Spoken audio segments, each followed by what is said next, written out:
A Associação Comercial do Rio de Janeiro sente-se honrada em tê-lo aqui, Dória. Isto aqui é a casa do empresário, portanto, sinta-se em casa, também é a sua casa. Muito obrigada.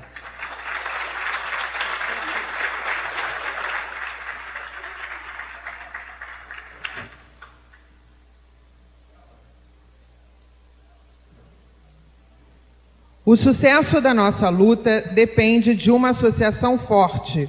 Por isso, a importância de empresários engajados em nossas causas. Associe-se e venha fazer parte da ACRJ. Gostaríamos de lembrar aos presentes que durante a palestra estaremos recolhendo as fichas de pergunta que se encontram na mesa. Quem quiser pode fazer a pergunta. João Dória Júnior, empresário, jornalista e publicitário, nascido na cidade de São Paulo, paulistano e grande torcedor do Santos. Foi eleito uma das personalidades mais influentes do Brasil e do mundo pela revista Isto É. Começou a trabalhar aos 13 anos de idade. Aos 18, já era diretor de uma rede de televisão. Aos 38, fundou e hoje preside a LIDE, grupo de líderes empresários que representam cerca de 40% do PIB privado nacional. Em 2016, foi eleito prefeito de São Paulo. Para proferir sua palestra Visão do Brasil no século XXI, ouviremos o prefeito de São Paulo, senhor João Dória.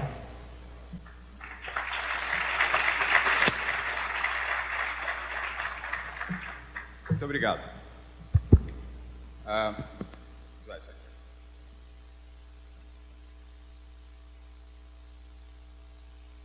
Alô?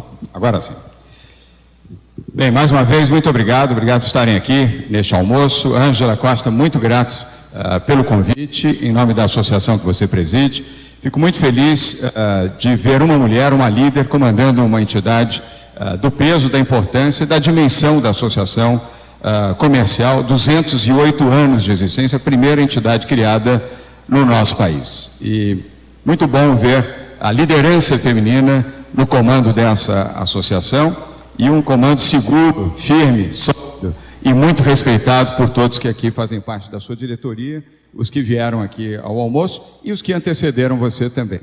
Olavinho Monteiro de Carvalho, meu amigo também de longuíssima data, um prazer estar com você mais uma vez, é um privilégio compartilhar qualquer ambiente, qualquer momento ao seu lado. Josa, Zé Antônio Nascimento Brito, também meu amigo de longuíssima data, mais de 30 anos de amizade, 40, na verdade. Aqui o Olavinho, mais ou menos ao mesmo tempo. Hã? Pois é, começamos no berçário juntos, todos nós aqui. Então, um grande prazer estar com vocês. E, Josa, muito grato também de você ter sido o portador deste convite da Associação Comercial. O Daniel Homem de Carvalho, que também pude conversar um pouquinho antes de subir aqui à sala do almoço. O Zé Domingos Vargas, o Francisco Grabowski, todos os diretores da associação, vice-presidentes, o Armando Mariante, a Rosane Braga. Rosane, eu tenho que fazer... Cadê você, Rosane? Eu tenho que fazer aqui uma referência especial a você, não desmerecendo os que eu já citei. Eu devo muito àquele que foi seu marido, seu companheiro, seu parceiro e um dos meus melhores amigos na minha existência, o Fernando Barbosa Lima. A Ângela comentou aqui, ele me levou para a televisão. Se eu passei 25 anos da minha vida em televisão, eu devo ao Fernando, porque eu não tinha isso como nenhuma expectativa da minha vida, estar na televisão. Eu era, até um fato que vale a pena contar a vocês, eu era presidente da Embratur, cuja sede era aqui, no Rio de Janeiro. Nasceu aqui, e aqui a Embratur, durante quase 30 anos, foi sediada aqui na Praça da Bandeira.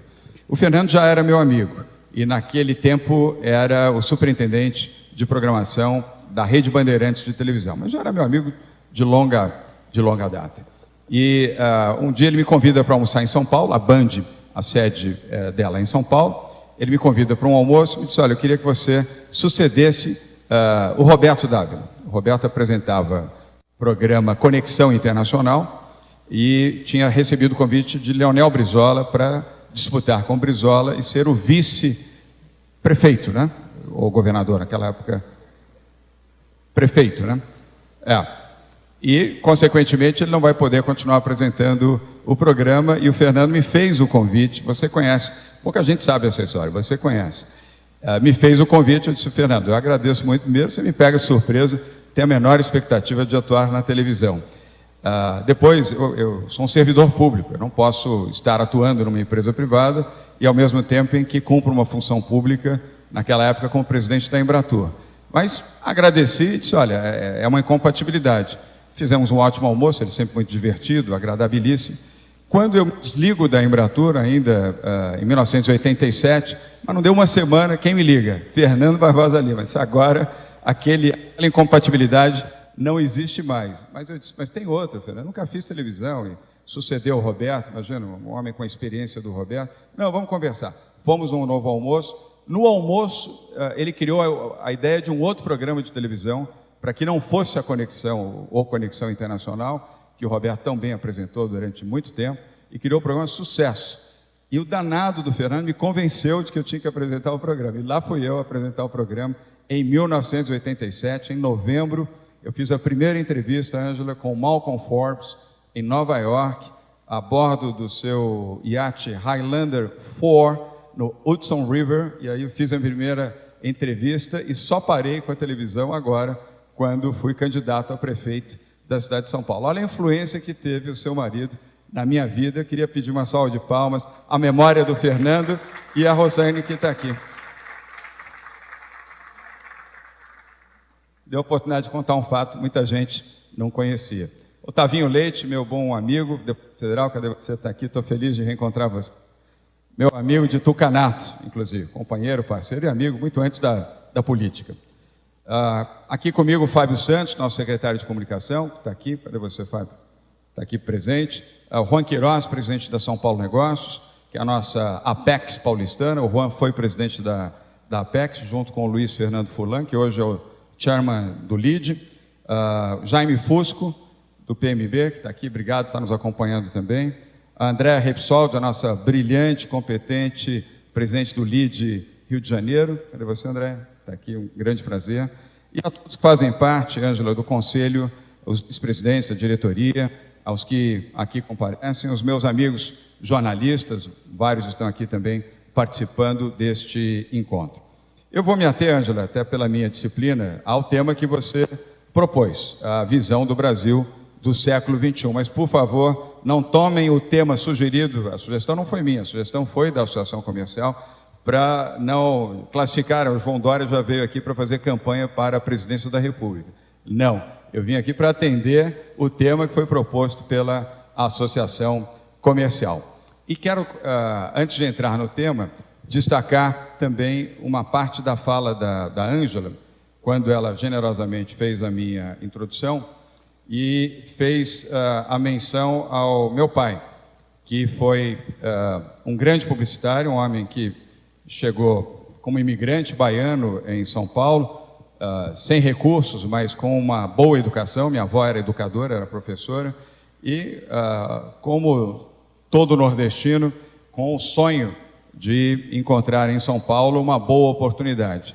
Ele, antes de ir a São Paulo, veio aqui, fez um pit stop no Rio de Janeiro, trabalhou aqui no Correio da Manhã, depois foi para São Paulo, a convite de um carioca que eu conheci ainda em vida, Cícero Lourenço, o criador da Standa Propaganda, um dos pais da publicidade aqui no Brasil, o Cícero. E morava aqui, e a convite do Cícero que meu pai migrou do jornalismo para a publicidade. E foi dirigir a Standa Propaganda, implantar e dirigir a Standa em São Paulo.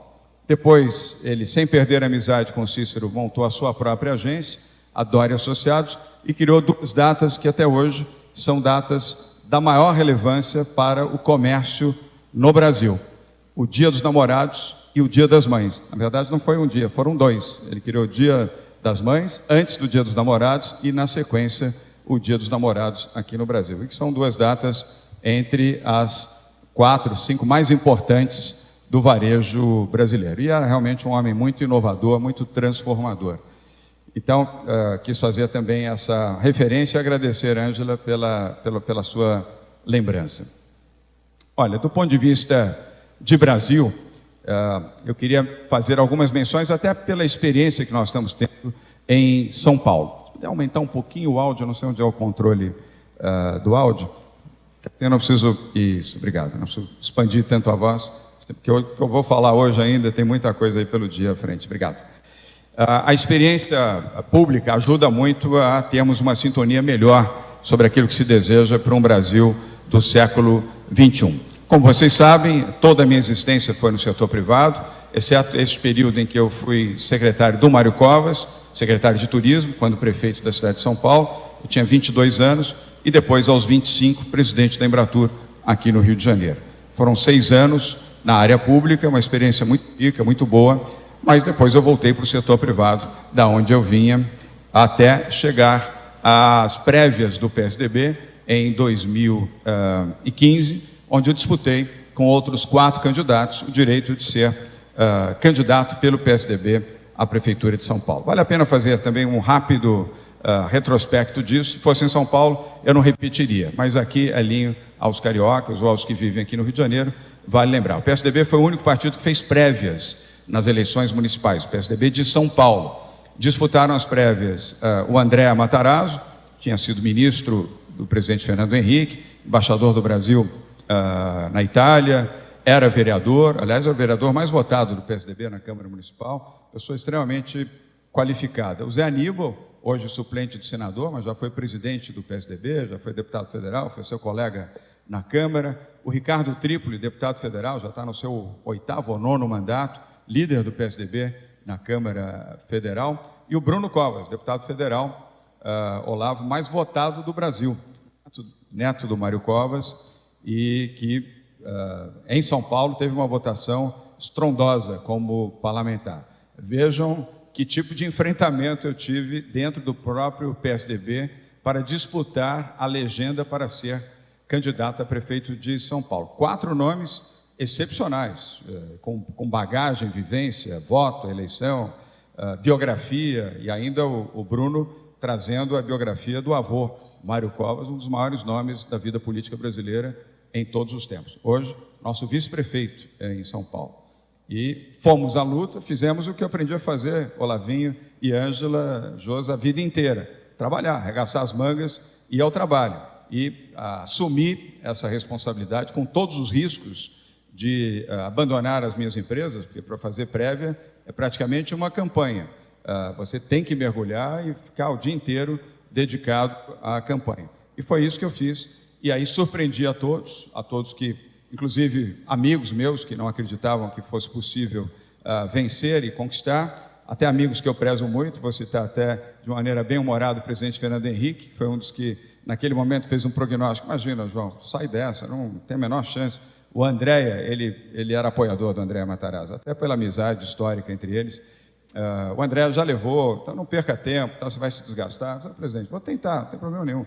Se eu perder, perdi. Ajudei a valorizar as prévias, não tem problema algum para mim. Vencer ou perder faz parte do jogo. Setor privado, todo dia você ganha e alguns dias você perde também. Fui à luta e não conferi o prognóstico do presidente Fernando Henrique. Nos elegemos vencendo todos esses candidatos e aí ganhei a legenda para disputar a Prefeitura de São Paulo. Aí, outro enfrentamento, Otávio. Você acompanhou isso de perto também. Como é que alguém que nunca teve vivência política nenhuma vai disputar a eleição no maior colégio eleitoral do Brasil, 12 milhões de habitantes, 9 milhões de eleitores, justamente contra quem? Fernando Haddad, candidato Lula e da Dilma, mas sobretudo Lula. Marta Suplicy, senadora da República e ex-prefeita. Luísa Erundina, deputada federal, ex-prefeita. O Celso Russomano, deputado federal mais votado do Brasil, tem mais de 1,5 milhão de votos. Segue como deputado, seu colega na Câmara Federal, Otávio, e outros bons candidatos, Major Olímpio, também deputado federal, são 13 candidatos, Josi, em São Paulo. Eu e mais 12. E eu era o da Rabeira, tinha primeira pesquisa Datafolha em São Paulo, tinha 2%. O Celso Russomano, 38%. Marta Suplicy, 24%. Fernando Haddad, 17%. Luísa Erundina, 12%, se eu não estou enganado.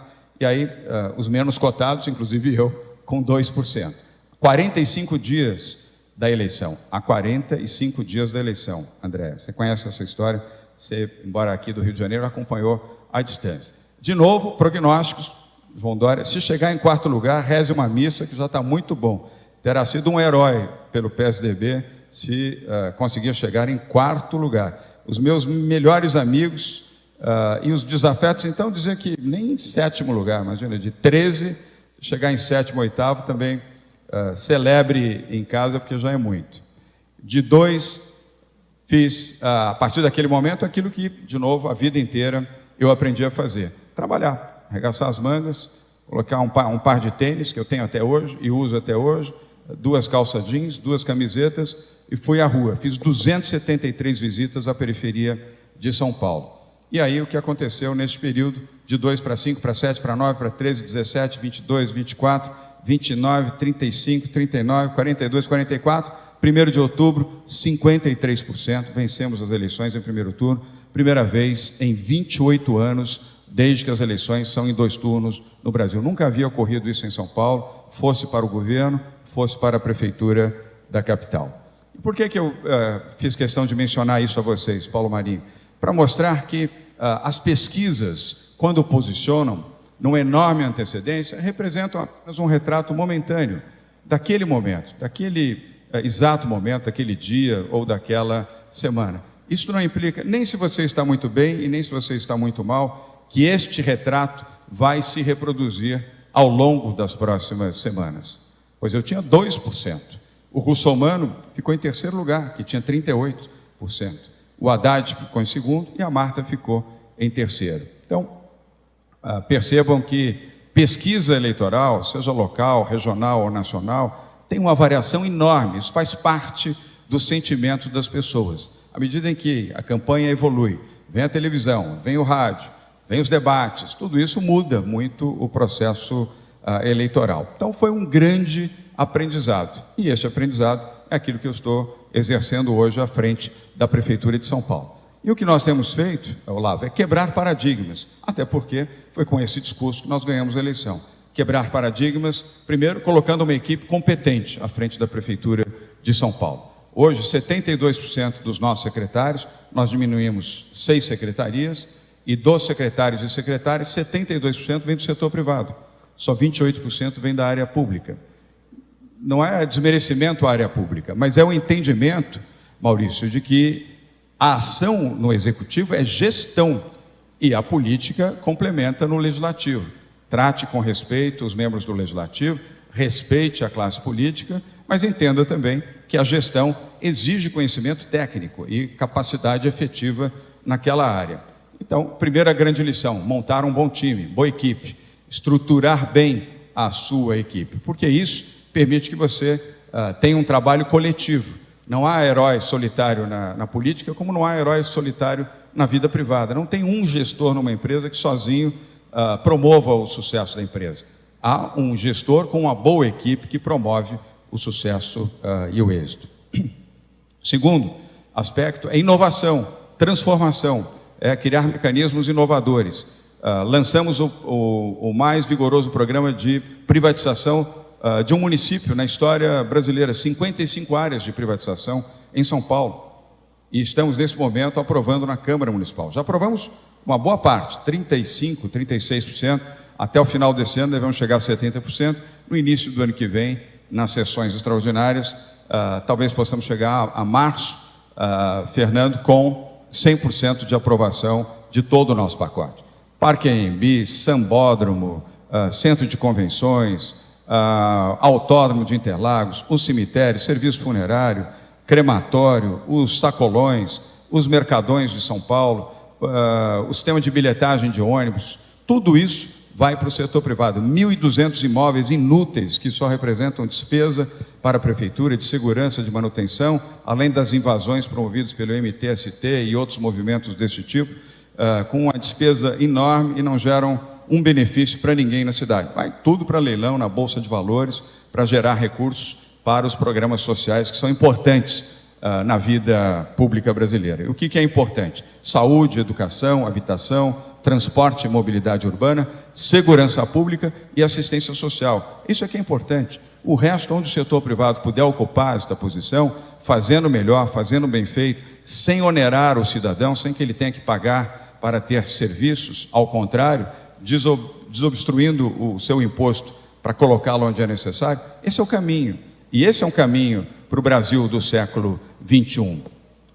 Uma política liberal, uma visão liberal da economia e do próprio país. E esse é o exercício que nós estamos fazendo em São Paulo. E pensar São Paulo também como uma cidade global. Parar de pensar pequeno.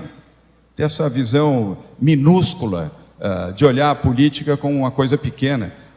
A dimensão de uma cidade como São Paulo não é diferente do Rio de Janeiro. É uma dimensão global, uma cidade global. Quando me criticam, porque viajo mesmo, eu vou continuar a viajar. Eu quero investidores, eu quero atrair investidores, fundos de investimentos, bancos, novas inversões na cidade, em tecnologia, serviços, na área de comércio, comércio presencial, comércio eletrônico e até pequenas indústrias também. É possível hoje, com a tecnologia, você não precisa ter mais indústrias gigantescas. E há espaço na cidade para isso. E temos tido sucesso, inclusive, nesses programas, com os fundos árabes, em Dubai, Abu Dhabi, no Catar, com os fundos franceses, os fundos alemães, ingleses, americanos, chineses e sul-coreanos e japoneses. Todas as nossas conversas foram muito bem sucedidas, sem contar as várias doações que recebemos, Ângela, de automóveis, drones, câmeras, tecnologia, painéis solares, uma infinidade de doações feitas sem nenhuma finalidade de contrapartida para a cidade. E preparando São Paulo para viver efetivamente o século XXI. Então, como é que você não vai viajar? Desde quando um prefeito está proibido de viajar? Seria o mesmo que imaginar que um de vocês, como CEO ou como dirigente de uma empresa, não pode viajar. O dia que você viajar para a empresa paralisa. Isso é uma visão pequena. Isso é apequenar a visão da gestão pública, como seria apequenar a visão também da visão de uma administração privada. Faça o que é necessário fazer. E a mim não me falta coragem para fazer. Até porque eu estou na política, eu não sou político. Então, o meu compromisso é fazer aquilo que eu prometi fazer e pelos 3 milhões de votos que recebi. E vou usar as lições que recebi também do meu pai e da minha mãe. Haja com coragem, meu filho, e tenha coragem de fazer aquilo que você entende que deve ser feito. E tenha também humildade para corrigir, retroagir sempre que necessário. Humildade não é prova de fraqueza, ao contrário, é demonstração de grandeza. E isso faz parte da condição de um líder. São princípios que todo líder deve ter. Tenha humildade. Você acerta, mas ao errar, reconheça. E reconheça rápido, para poder corrigir também rapidamente. Então, a primeira lição para o Brasil do século XXI é um Brasil liberal, política liberal, economia liberal, tratar e respeitar o capital privado, oferecer regras claras, não mudar e não colocar o temor sobre as regras e o comportamento jurídico que estabelece as condições para que investidores venham ao Brasil. A insegurança jurídica afasta investidores. Aliás, entre as grandes bobagens que a ex-presidente Dilma Rousseff fez, aquela alteração abrupta nas regras do sistema de energia, distribuição de energia do país, foi um desastre. Provocou uma reação terrível de todos os mercados investidores internacionais, além da sucumbência de todos que já estavam aqui no Brasil, no Rio, São Paulo, Minas, em todo o país. É preciso que as regras sejam obedecidas, colocadas com clareza e obedecidas com firmeza. Ter responsabilidade fiscal, compromisso com equilíbrio fiscal. Nós recebemos em São Paulo um déficit de 7,5 bilhões de reais. O Rio de Janeiro, a cidade do Rio de Janeiro, 3 bilhões, 10% do orçamento da cidade, de 30 bilhões. No nosso caso, 15% do orçamento de 55 bilhões. Nós não saímos gastando. Apesar de todo o desgaste de não ter recursos para fazer obras, eu prefiro ser responsável fiscalmente do que um irresponsável para depois não ter dinheiro para pagar o funcionalismo público ou o funcionamento de hospitais, pronto-socorros. É uma história que, infelizmente, o Rio de Janeiro conhece bem. E responsabilidade fiscal, não. Responsabilidade fiscal. Isto é um programa liberal para a economia. Ter a capacidade de dizer não e a responsabilidade de agir, ainda que gerando contrariedades. Reformas macroeconômicas é fundamental, permitindo assim a recuperação de empresas e a aceleração de programas como esse, de privatização, PPPs e concessões que nós estamos fazendo em São Paulo. Eu fico feliz e espero que o governo Temer mantenha o seu compromisso de privatizar a Eletrobras, fazer as concessões complementares dos aeroportos, dos portos, das hidrovias e das ferrovias. Isso é importante para o Brasil. é muito importante. O compromisso também da reforma da Previdência. Em São Paulo nós vamos fazer. Temos um grupo de estudos, Ângela, que junto com o governo do Estado de São Paulo, vamos alinhar o programa previdenciário de São Paulo, sim. Vai gerar desgastes? Vai, mas tem que fazer. A pior atitude é a irresponsabilidade de não fazer. O país, se não fizer a sua reforma da Previdência, em 10 anos, em uma década, e uma década passa rápido, quebra o Brasil, quebra o país, Paulo Marinho. Então é preciso, Otávio, você que está lá no Congresso Nacional, como bom tucano, e outros do meu partido e de outros partidos, tenham responsabilidade, votem a Previdência no Congresso Nacional. Se derem 2 passos importantes, estabelecendo o novo limite, 62, 65 anos, mulheres e homens, para mim até devia ser igual, 65 para todos, mas que seja 62, 65. E que estabeleça também a equidade, igualdade, não pode ter facilidade para uns em detrimento de outros. Se esta aprovação for feita no Congresso Nacional, economia em torno de 250 bilhões para o país. E o próximo governo, com competência, com seriedade e com um novo Congresso, certamente com vários reeleitos, deputados e senadores, poderá votar a complementariedade da reforma da Previdência. Mas a indicação da reforma previdenciária é um alívio para o mercado, vai restabelecer as condições de financiamento da dívida pública e permitir que novos investidores, de fato, manifestem os seus investimentos aqui no Brasil, seja através de bolsa, seja através de aumento de capital, seja através de aquisições ou outras formas de capitalização de recursos aqui no Brasil. Sem a reforma da Previdência, isto não vai ocorrer na velocidade e na intensidade necessária. A reforma do Estado, nós precisamos começar a falar de produtividade. Não é possível termos uma lei de estabilidade que garanta a um cidadão, ainda que com o direito de ter feito o concurso, etc., mas ao ser um funcionário público, eternizar-se como tal. Isso não existe. Os países civilizados do mundo, repito, todos os países civilizados do mundo, você, ao fazer um concurso e a se tornar um funcionário público, você continuará sendo funcionário enquanto for honesto, decente e produtivo, e deixará de sê-lo quando for desonesto e improdutivo. E ao ser produtivo, seja remunerado adequadamente, seja premiado se você for mais produtivo do que os outros. Produtividade, igual no setor privado, nós temos que ter coragem de fazer enfrentamentos desse tipo. Não é possível você identificar um corrupto numa máquina pública e o máximo que você consegue é o afastamento, e esse cidadão fica em casa recebendo salário, com dinheiro que vocês todos e nós pagamos, ele fica em casa esperando um julgamento, 1 ano, 2 anos, 3 anos, e muitas vezes é inocentado e volta para a função, mesmo tendo sido um corrupto. Isso não existe para um país que quer ser moderno e quer revolucionar e quer ver o fim da miséria.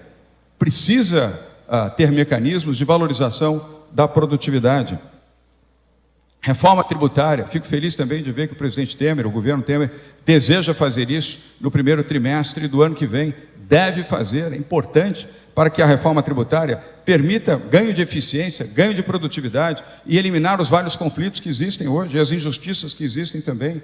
Isso é um programa liberal. E eu volto a dizer aqui para vocês que a abertura comercial no plano global é fundamental. O Brasil ainda é um dos países mais fechados do planeta, porque pensa pequeno, ou porque tem alguns que pensam pequeno e que insistem em dizer que tem que ter mecanismos de proteção. Você tem que ter mecanismos de negociação e não mecanismos de proteção. Seja um bom player, saiba negociar os seus valores, os seus assets. Os ativos brasileiros são extraordinários. Essa é uma grande nação. Os valores materiais que a natureza oferece para o Brasil, raríssimos países do mundo têm essa condição, e na dimensão como o Brasil, não são mais do que 5 no planeta. Ora, nada de fechar mercado, abrir e negociar adequadamente e extrair vantagens para o país e para a nossa economia. Acreditar que concessões, PPPs e privatizações fazem bem ao país, e fazem mesmo. Fazem mesmo. Eu me lembro de uma cena, uma fotografia publicada no Jornal do Brasil, quando o Josa era presidente do jornal. Na capa do Jornal do Brasil tinha um petista dando um chute num agente internacional na frente da Bolsa de Valores aqui. Você se lembra dessa foto, dessa capa, no traseiro de um cidadão contrário à privatização da Telebrás? Imagine se nós não tivéssemos, o governo Fernando Henrique Cardoso, Otávio, feito a privatização da Telebrás. Se o PT roubou, repito, roubou da Petrobras 151 bilhões de reais, o que não teria roubado da Telebrás se ela ainda existisse? E vocês ainda estariam comprando telefone e declarando isso no imposto de renda. Era isso. Os esquerdistas, os atrasados e os vigaristas, é isso que querem para o Brasil, o atraso. Para quê? Para manter as suas vantagens, as suas benesses, os seus sindicatos, que não trabalham, não produzem, ganham dinheiro e roubam. Muitos roubam. Alguns são preguiçosos, o que já é uma má índole. Outros, além de preguiçosos, são assaltantes. Veja o Lula, por exemplo. Trabalhou 8 anos da vida, fez uma previdência de 7 milhões de reais, um patrimônio de mais de 40, isso do que se sabe. Fora triplex, sítio, né, vantagens, viagens, automóvel, filhos milionários, tudo isso. Será que é isso que nós desejamos para o Brasil? Já não basta aquilo que nós já vimos, que Lava Jato e esse herói brasileiro, o Sérgio Moro, nos apresentou? Será que nós, conscientes, temos dúvida disso? Mas há muitos brasileiros que, ou por inconsciência, ou por opção, entendem que este ainda é um caminho para o Brasil. É uma vergonha. É uma vergonha. Como é vergonhoso imaginar que a opção para o país também seja um movimento de extrema-direita. Não é. Eu respeito as ideologias. Faz parte do processo democrático, respeitar o sentimento à esquerda, à direita, de centro. Tudo isso está na democracia. Mas imaginar que esse seja o caminho para salvar o Brasil, não é. A experiência que tivemos nesses 13 anos foi mais do que suficiente para nos dar a convicção e a certeza de que este é o pior caminho. Ou vocês têm dúvida disso? Perguntem aos 14 milhões de brasileiros que estão desempregados nas ruas do Rio de Janeiro, de São Paulo, de todo o país. Aos 8 milhões de brasileiros subempregados que não têm renda e vivem um flagelo social. Perguntem às empresas que foram assaltadas, foram roubadas. Perguntem àqueles que foram intimidados para pagar, para dar dinheiro e não deveriam ter feito, porque se tornaram também tão corruptos quanto aqueles que pediram dinheiro ao favorecer e ao aceitar a corrupção como parte integrante de uma gestão entre o setor privado e o setor público. Chega! O Brasil não suporta mais isso. E nós precisamos ter coragem de combater isso e lutar democraticamente. E o ano que vem será um ano de eleição, um ano de manifestação e um ano de luta. Eu sei que não é fácil. Eu vejo por mim, a cada movimento que faço, Ângela, na Prefeitura de São Paulo, tomo tiro, bazuca, facada, tudo quanto é coisas ruins que são colocadas contra mim e contra aqueles que lá na Prefeitura têm o mesmo sentimento liberal. Não tem problema, eu sou resiliente. Além de ter sangue nordestino, porque eu sou filho de baiano, eu sou brasileiro. E eu quero bem ao meu país. Se eu não quisesse, eu nem teria entrado na vida pública. Ficava com o meu patrimônio, ia morar em Miami, ia morar em outro lugar, era fácil. Mas eu não vou desistir do Brasil. Vou lutar pelo Brasil, sim. E para isso eu não preciso ser candidato a nada.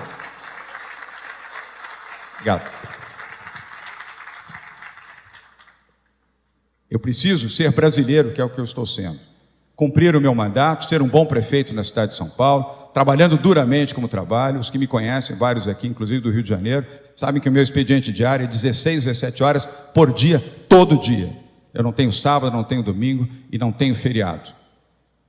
Todo dia. Os que me seguem pelas redes sociais sabem disso, que ali vai o horário, vai o dia, vai aonde estou e o que eu estou fazendo. São mais de 3 milhões de brasileiros que me seguem pelo Facebook. E mais 1 milhão no Twitter e mais 1 milhão no Instagram. Portanto, minha vida na área pública é de absoluta transparência, o que me dá autoridade para fazer o que tenho que fazer e também para cumprir programas de captação de investimentos internacionais, seja aqui ou em viagens que eu realizo.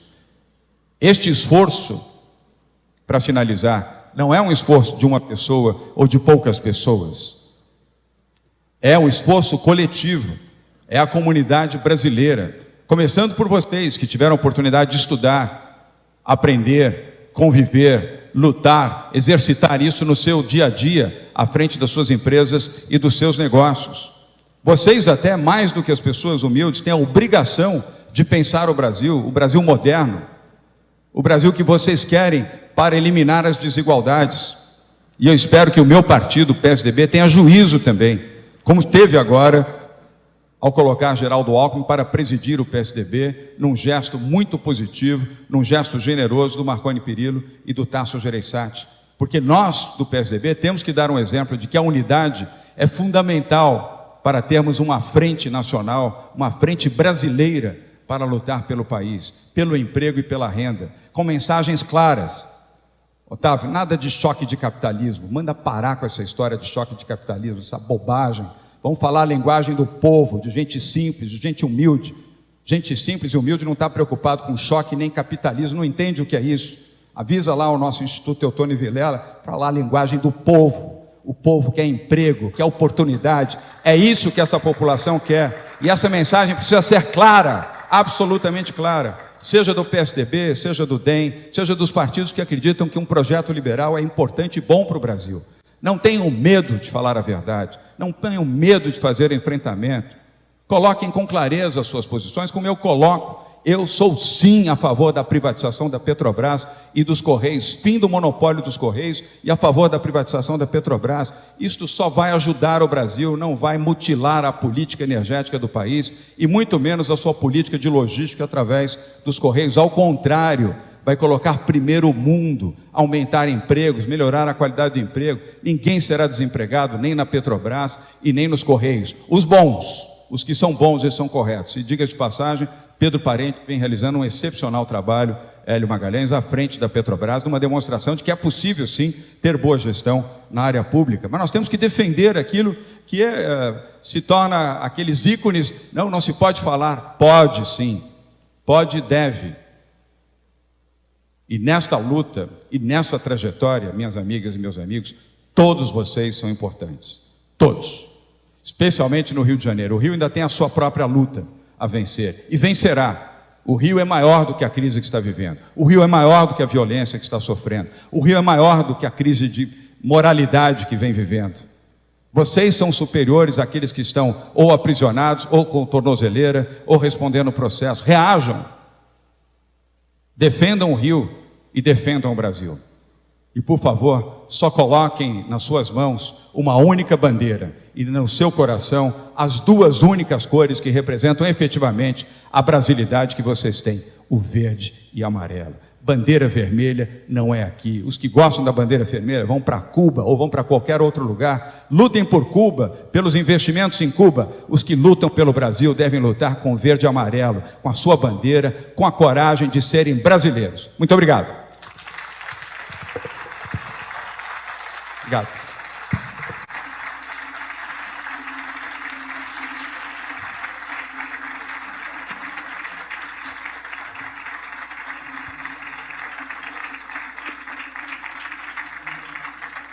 Prefeito.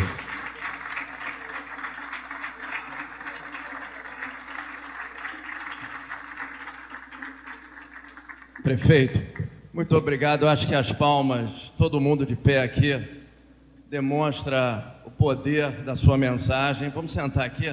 Tem algumas perguntas aqui. Vou até enxugar o número de perguntas em vista do adiantado da hora.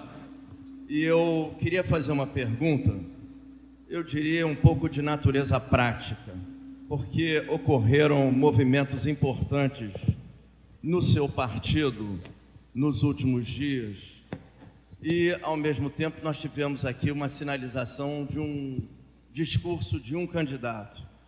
Ontem o senhor esteve lá em São Luís e ficou a impressão de que o senhor consolidou-se, pelo menos, a ideia de que o governador Alckmin seria o candidato a presidente pelo PSDB.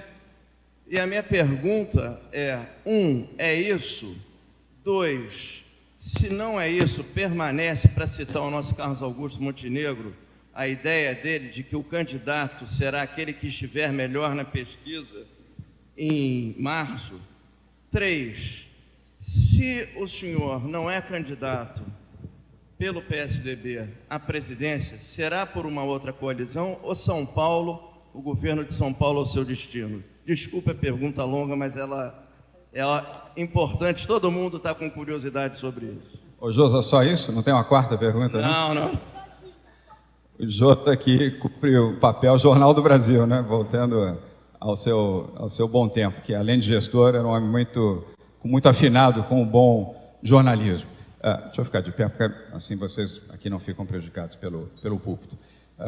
Sim, eu ontem estive em São Luís, a convite da Federação das Indústrias do Estado do Maranhão, fui receber lá uma comenda, fiz palestras, fiz 3 palestras lá, fiz um bate e volta, fui de manhã, voltei ao final da tarde. E sim, lá declarei, eu entendo o seguinte, que nós todos temos que ter grandeza. Grandeza não pode ser um apelo seu para os demais, você tem que dar o próprio exemplo.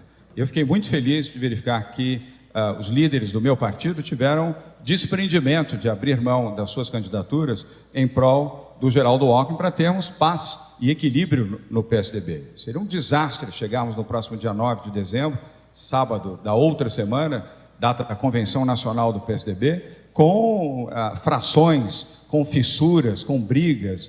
Seria um desastre, eu diria, poderia condenar o PSDB ao ostracismo completo.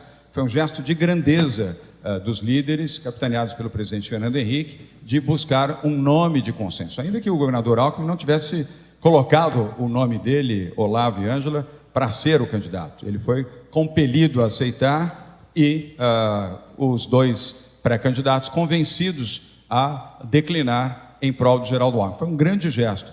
E da minha parte também, eu quero ter esse gesto de que, ainda que esteja bem colocado nas pesquisas no Brasil, embora não me apresente como candidato, nem como pré-candidato, eu entendo claramente que se pudermos construir uma candidatura de centro, fortalecida, unificando o PSDB, agregando outros partidos, legendas importantes, para acumular e agregar tempo de televisão, que será decisivo numa eleição tão curta, lembrando que é a primeira eleição presidencial com a metade do tempo das campanhas anteriores. A última foi em 90 dias, essa será uma campanha de 45 dias.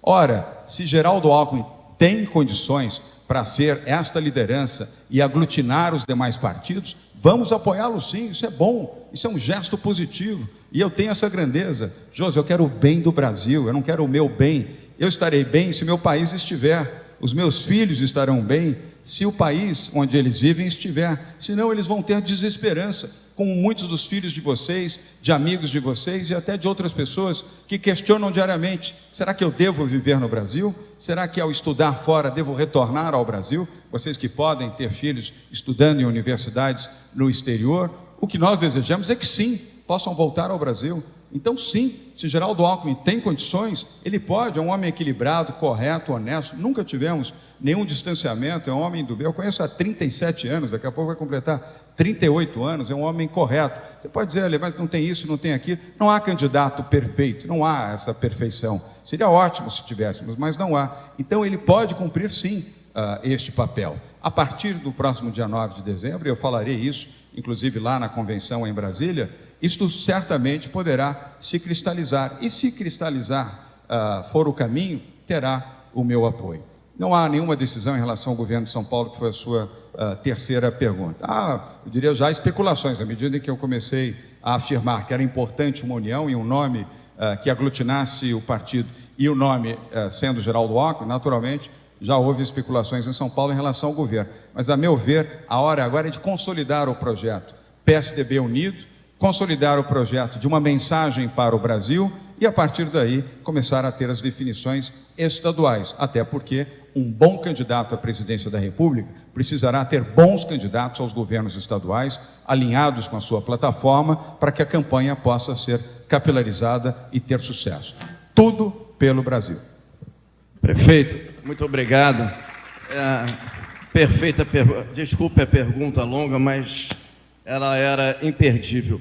Nós temos aqui várias perguntas sobre estrutura de administração no Brasil. Eu vou tentar fazer aqui um resumo em uma ou duas perguntas. A primeira pergunta que eu faria aqui é o seguinte: passado um ano, é claro que o senhor fez um discurso aí e alinhou um programa de ação enorme, mas passado um ano da sua experiência como prefeito de São Paulo, o que o senhor olha para trás e diz assim: caramba, isso é um problemaço aqui no Brasil? Uma das perguntas mais recorrentes aqui é principalmente sobre a estrutura política que governa o Brasil, o arcabouço institucional. É possível governar o Brasil com esse arcabouço institucional que a gente tem? Não, não é possível. Administrar bem não é possível, isso é claro. E eu sou direto. Aliás, com perdão ao meu amigo Otávio, que é meu amigão de 30 anos e continuará a ser, a única coisa no tucanato que eu não vou ser é em cima do muro. Então você nunca vai me ver caminhando em cima do muro, muralha da China, não é meu jeito. Prefiro ser julgado pelas minhas posições, certas ou erradas, me critique ou me elogie, mas em cima do muro, não. Então é uma posição muito clara, e essa é a resposta. Como está, não vamos adiante. Nós precisamos ter um Estado menor, mais enxuto, mais eficiente. Temos que apoiar um fortíssimo programa de desestatização no país. Não faz sentido a máquina pública ter o tamanho que tem no Brasil. Outro ponto fundamental, é uma decepção até perceber que é pior do que eu imaginava, é a burocracia brasileira. É entristecedora a burocracia no país, é entristecedora. Como se a burocracia ajudasse o país a ser mais honesto.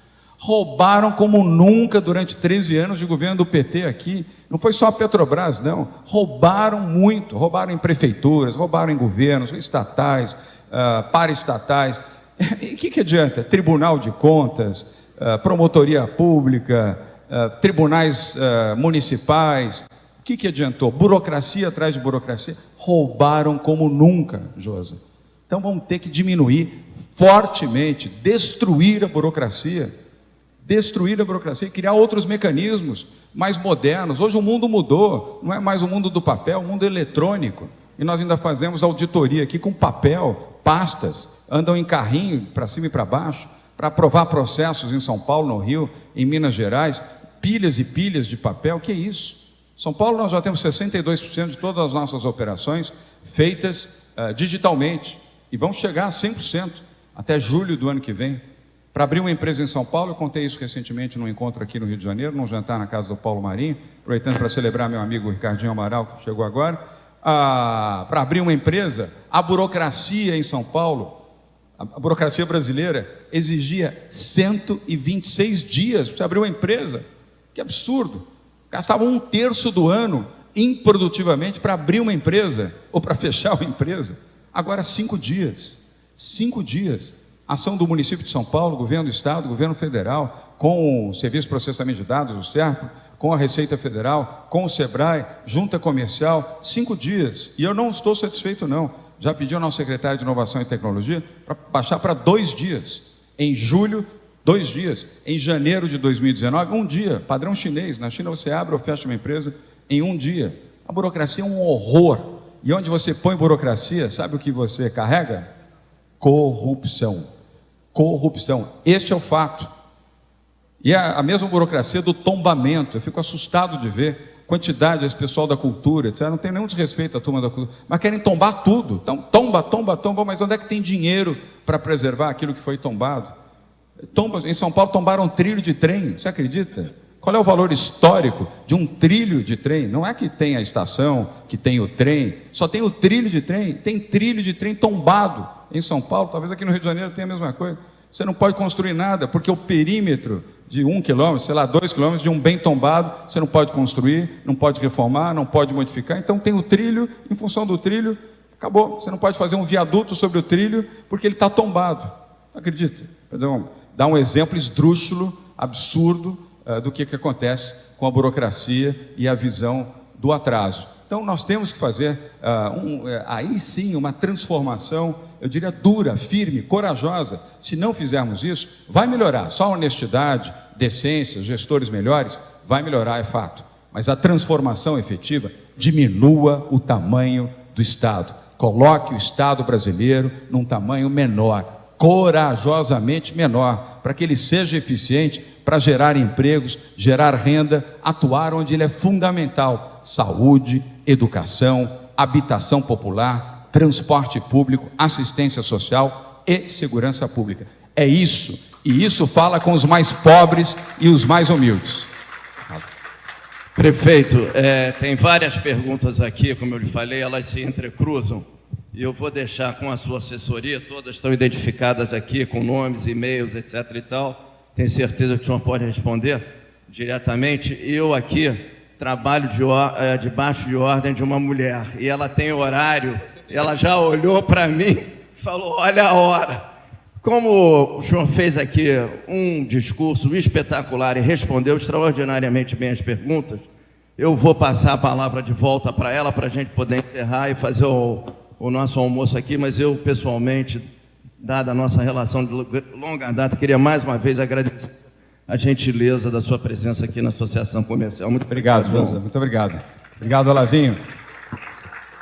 Ô, Ângela, você vê como o Josa é um homem de juízo, né? Absolutamente ajuizado. Obedece à esposa, às filhas e a você.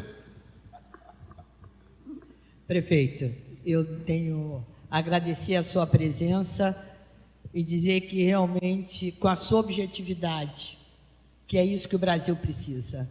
Eu acho que o Brasil precisa de pessoas como você, que realmente saiam do discurso e façam. Então, você está de parabéns e volto a dizer, essa casa é sua, está sempre aberta a recebê-lo. Muito obrigada pela presença. Bom almoço, pessoal.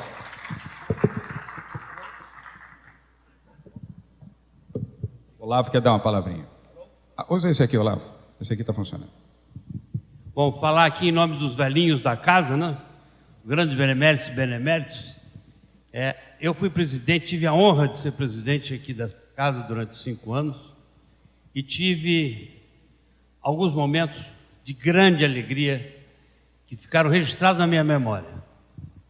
Eu te digo que essa palestra sua hoje, eu vou colocar como dos grandes momentos dessa casa. No momento em que nós vivemos, no momento em que a gente vê o jornal, o noticiário, notícias tão desanimadoras, receber esse teu toque de otimismo vai ficar registrado e conte com essa casa no apoio desse seu programa. Um abraço.